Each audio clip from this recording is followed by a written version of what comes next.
الشيطان الرجيم.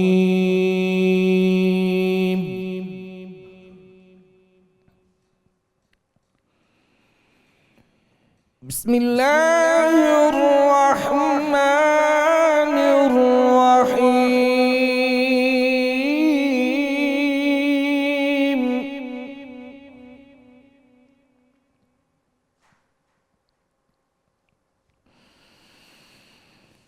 الرحمن علم القرآن خلق الإنسان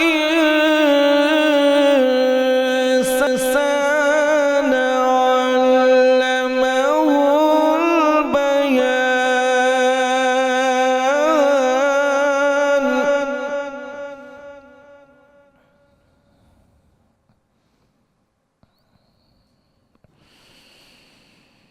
الشمس والقمر بحسبان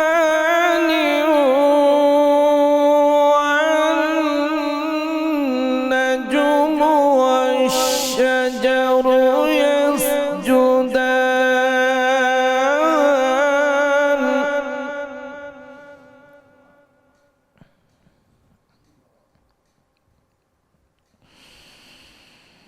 بسم الله الرحمن الرحيم. الرحمن علم القرآن خلق الإنسان علمه البيان.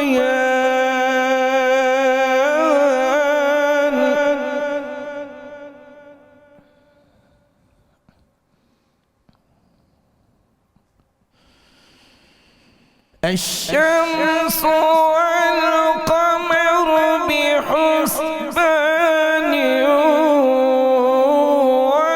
والنجم والشجر يسجدان.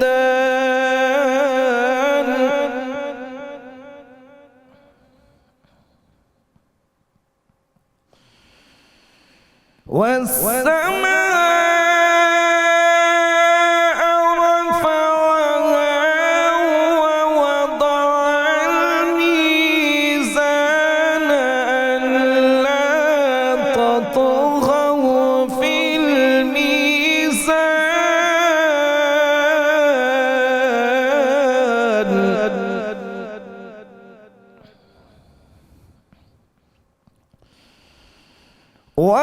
وأقيموا الوزن بالقسط ولا تخسروا الميزان. والأرض وضعها للأنام.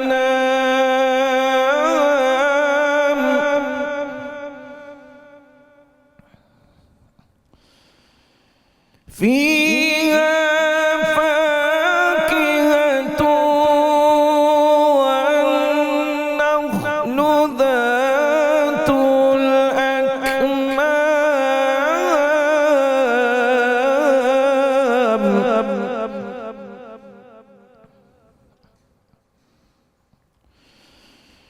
والحب ذو العصف والريحان. فبأي آلاء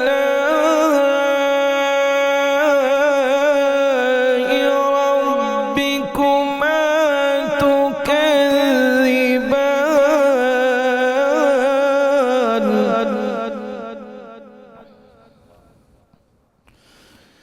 فبأي آلاء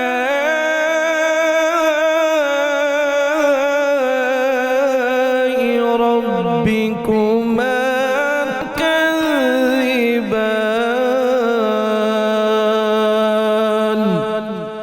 صدق الله العظيم.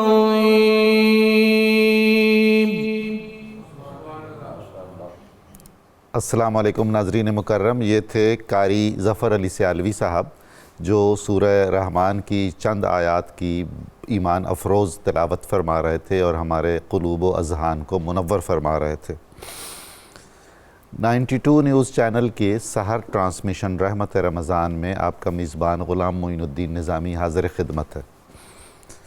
ہمارا آج کا موضوع ماہ رمضان میں حضور نبی کریم صلی اللہ علیہ وآلہ وسلم کے مبارک معمولات ہیں۔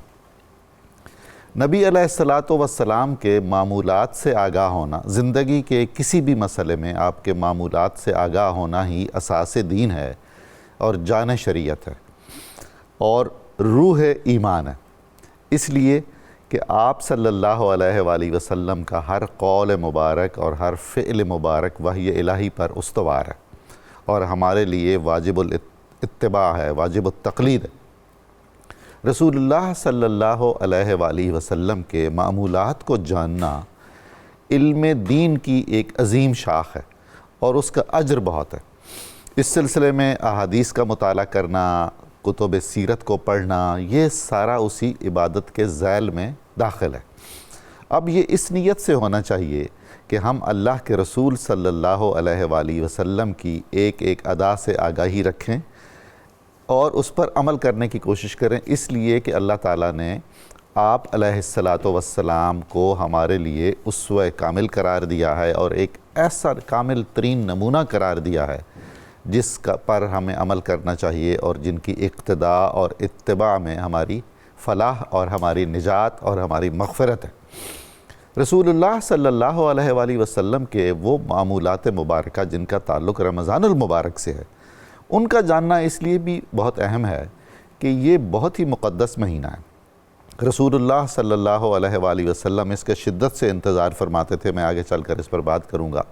تو اس کا ایک ایک لمحہ نہایت قیمتی ہے، قسمت والوں کو یہ ملتا ہے اور معلوم نہیں ہے کہ ہماری زندگی میں دوبارہ یہ مبارک ساعتیں ہمیں نصیب ہوں گی یا نصیب نہیں ہوں گی۔ تو ہم معمولات رسول صلی اللہ علیہ وآلہ وسلم کو اس لیے بھی جاننا چاہیں گے کہ ان میں سے کسی ایک ادا، کسی ایک عمل پر اگر ہم اس کے نقش قدم پر چل سکیں، اس کے پیچھے چل سکیں، تو یہ ہمارے لیے سعادت کی بات ہوگی۔ رسول اللہ صلی اللہ علیہ وآلہ وسلم کے معمولات رمضان المبارک بالتفصیل موجود ہیں الحمدللہ۔ اللہ تعالیٰ نے آپ کی اداؤں کو، آپ کی حدیثوں کو، آپ کے اقوال مبارک کو، آپ کے افعال مبارک کو بھی محفوظ رکھنے کا بہت اہتمام فرمایا ہے اور اس سلسلے میں صحابہ کرام رضوان اللہ تعالیٰ علیہم اجمعین اور علماء حدیث کو بہت کریڈٹ جاتا ہے جنہوں نے اس کی اہمیت کو محسوس کیا اور رسول کریم صلی اللہ علیہ وآلہ وسلم کو جو قرآن ناطق ہیں آپ کی اداؤں کو محفوظ رکھا۔ تو اگر کتب سیرت نہ ہوں، اگر کتب احادیث نہ ہوں تو ہم ایک بہت بڑی محرومی کا شکار ہو جائیں گے اور ہمارا دین اور ایمان کامل نہیں ہو سکے گا، اس میں نقص رہ جائے گا۔ اب آ گئی بات رمضان المبارک کی اور رسول کریم صلی اللہ علیہ وآلہ وسلم کی۔ آپ کا پسندیدہ ترین مہینہ رمضان المبارک ہے، اس لیے کہ یہ نیکیوں کی بہار ہے، اس لیے کہ یہ وہ زمانہ ہے جس میں رحمت الہی کا دریا اپنے اوج کامل پہ ہوتا ہے، جیسے چاند رات کو سمندر ٹھاٹھے مار رہا ہوتا ہے۔ رمضان المبارک میں مغفرت کی، نجات کی اور رحمت کی یہ کیفیت ہوتی ہے۔ اللہ جو غفور الرحیم ہے، اپنے بندوں سے جو ظلم و جہول ہیں یہ توقع فرماتا ہے کہ وہ مجھ سے مغفرت طلب کریں، کسی بھی طریقے سے جتنا بھی میرے قریب آئیں میں اس سے کئی گنا زیادہ ان کے قریب آؤں گا، جتنا بھی مجھ سے مانگیں گے میں اس سے کئی گنا زیادہ انہیں عطا کروں گا۔ یہ ہے وہ رحمت الہی جو رحمت للعالمین کے طفیل ہمیں نصیب ہوئی ہے۔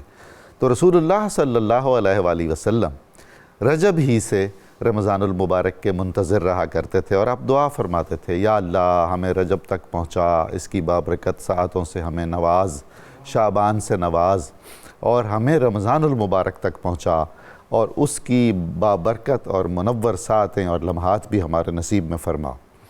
رمضان المبارک جب آتا تو رسول اللہ صلی اللہ علیہ وآلہ وسلم ایسی فرحت کا، انبساط کا اظہار فرماتے، ایسی خوشی کا اظہار فرماتے کہ بالکل واضح طور پر صحابہ کو اور آپ کے اہل خانہ کو پتہ چل جاتا کہ جیسے روئے زمین کی کوئی بہت بڑی نعمت اور بہت بڑی خوشی حضرت علیہ السلام کو حاصل ہوئی ہے۔ ایسا کیوں نہ ہوتا؟ آپ امت کے لیے سب سے شفیق انسان تھے، نبی تھے، نبیوں کے لیے شفیق ہیں، نبیوں کی امت کے لیے شفیق ہیں، ہر جہان کے لیے شفیق ہیں، وہ جہان جو تخلیق ہوا ہے اور وہ جہان بھی جو ابھی معرض تخلیق میں ہے۔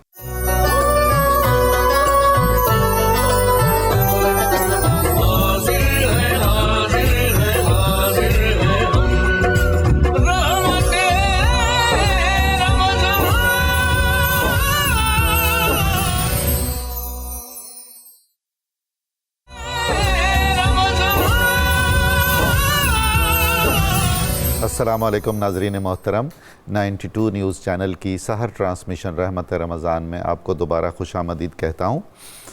ہمارے مہمان جو تشریف فرما ہیں ان سے ہم استفادہ کرتے ہیں۔ پروفیسر محمد سعید احمد خان صاحب سے میں درخواست کرتا ہوں کہ آپ فرمائیے رسول اللہ صلی اللہ علیہ وآلہ وسلم کو کیسے فرحت ہوتی تھی آمد رمضان سے، اور رمضان المبارک کے دوران آپ کے معمولات کیسے تھے، روزے کی ابتدا اور افطار وغیرہ کے حوالے سے؟ بسم اللہ الرحمن الرحیم، اللہم صلی وسلم علی حبیبک المکرم وعلی آلہ المحترم۔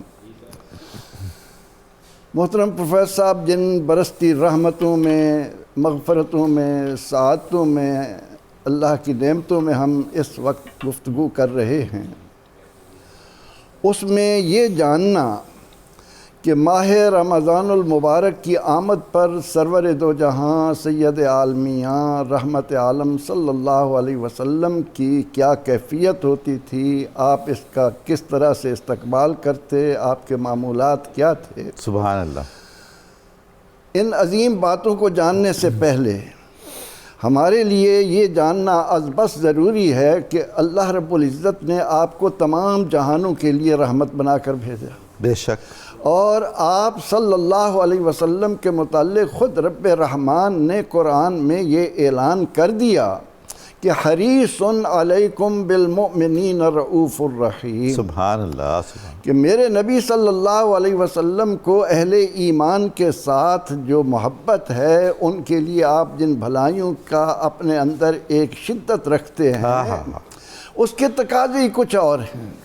ہم یہ دیکھتے ہیں کہ قرآن پاک 30 پارے ہیں، لیکن ان 30 پاروں میں جب اللہ نے یہ آیہ کریمہ نازل فرمائی کہ قل یا عبادی الذین اسرفوا علی انفسہم لا تقنطوا من رحمت اللہ ان اللہ یغفر الذنوب جمیعا، تو آپ کو اتنی مسرت ہوئی، سبحان اللہ، اس قدر آپ نے خوشی کا اظہار کیا اور فرمایا کہ ایک طرف یہ آیہ کریمہ رکھ دی جائے اور دوسری طرف زمین و آسمان کے خزانے رکھ دیے جائیں، تو مجھے یہ آیہ کریمہ پسند ہے کہ اس میں میری امت کی بخشش کا ایک سامان ہے۔ اللہ۔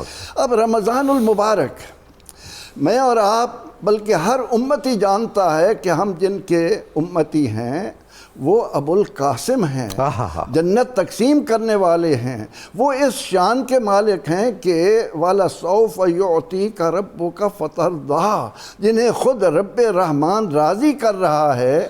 آپ صلی اللہ علیہ وسلم کا امت کی خاطر اس ماہ مبارکہ پر اس کے آمد کے ساتھ جو معمولات دنیا دیکھتی ہے وہ ایسے کیوں نہ ہوں؟ کیونکہ آپ نے جب امت کو یہ بتایا کہ اگر میری امت کو معلوم ہو جائے کہ اللہ نے ان کے لیے رمضان المبارک میں کیا رکھا ہے تو وہ یہ آرزو کریں کہ کاش سارا سال ہی رمضان۔ سبحان اللہ۔ آپ صلی اللہ علیہ وسلم جب امت کو یہ اطلاع دے رہے ہوں کہ جس سے اس ماہ مبارکہ کا ایک روزہ فوت ہو گیا، رہ گیا، اس کے بدلے میں وہ سارا سال روزے رکھتا رہے، تو وہ ان رحمتوں کو، ان برکتوں کو، ان مغفرتوں کو، ان سعادتوں کو نہیں پا سکتا۔ ان خوبیوں کے پیش نظر سرور دو جہاں صلی اللہ علیہ وسلم، جنہیں رب فرمائے کہ پیارے عبادت میں کچھ کمی تھی، اللہ اکبر، اور آپ کا شوق اور بڑھ جائے، جب سوال ہو کہ یا رسول اللہ صلی اللہ علیہ وسلم آپ ایسا کیوں کر رہے ہیں، تو جواب ملے افلا اکون عبدا شکورا، کیا میں اللہ کا شکر گزار بندہ نہ بنوں؟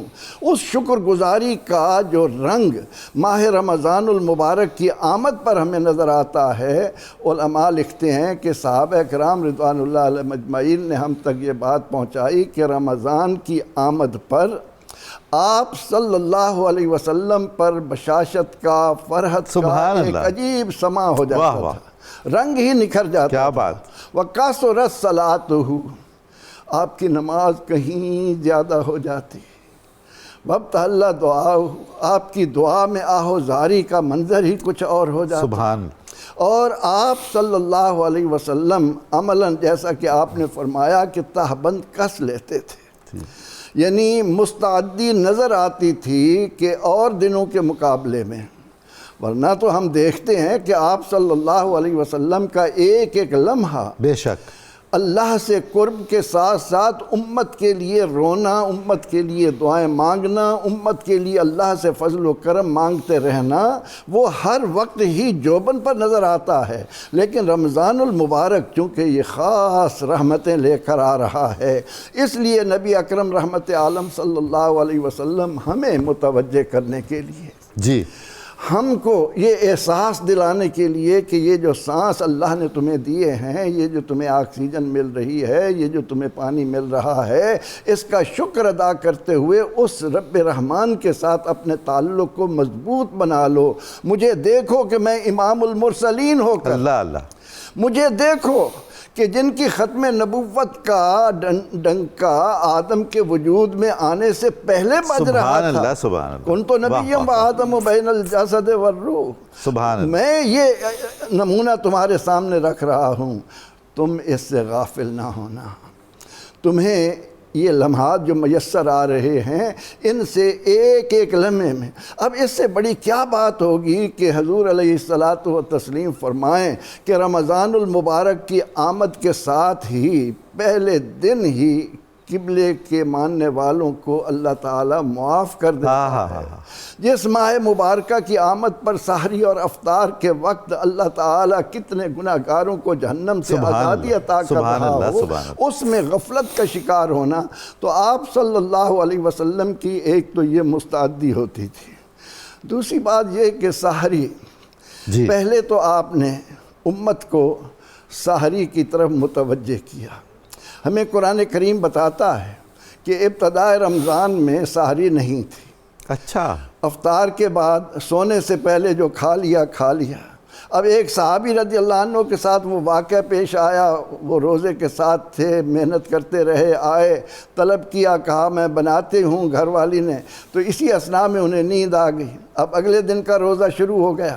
اب اس مشقت سے بچانے کے لیے اللہ تعالیٰ نے اس صحابی کے صدقے امت کو یہ بتا دیا کہ کلوا واشربوا حتی یتبین لکم الخیط الابیض من الخیط الاسود من الفجر، سحری مل گئی۔ اب یہ جو سحری ملی، یہ بھی امت محمدیہ کے لیے خصوصی تحفہ ہے، خصوصی تحفہ ہے۔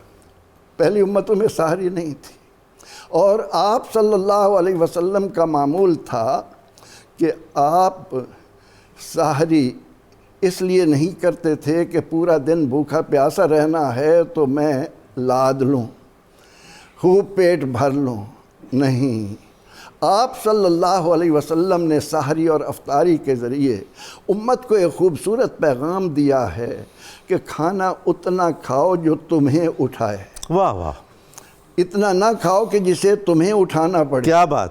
اب نبی اکرم اور صحت کے اصولوں میں یہ بات پوری طب کی دنیا جانتی ہے، یہ وہ ہستی ہے حضور جو جان اعتدال ہے، روح توازن ہے، وہ یہ نہیں فرمائیں گے تو آپ صلی کیسے؟ اللہ علیہ وسلم نے پہلے تو سحری کی طرف خوب توجہ دلائی، فرمایا تسحروا، اے میری امت سحری کرنا مت بھولیے گا، واہ، سبحان اللہ، کیونکہ اللہ نے سحری میں برکت رکھی ہے۔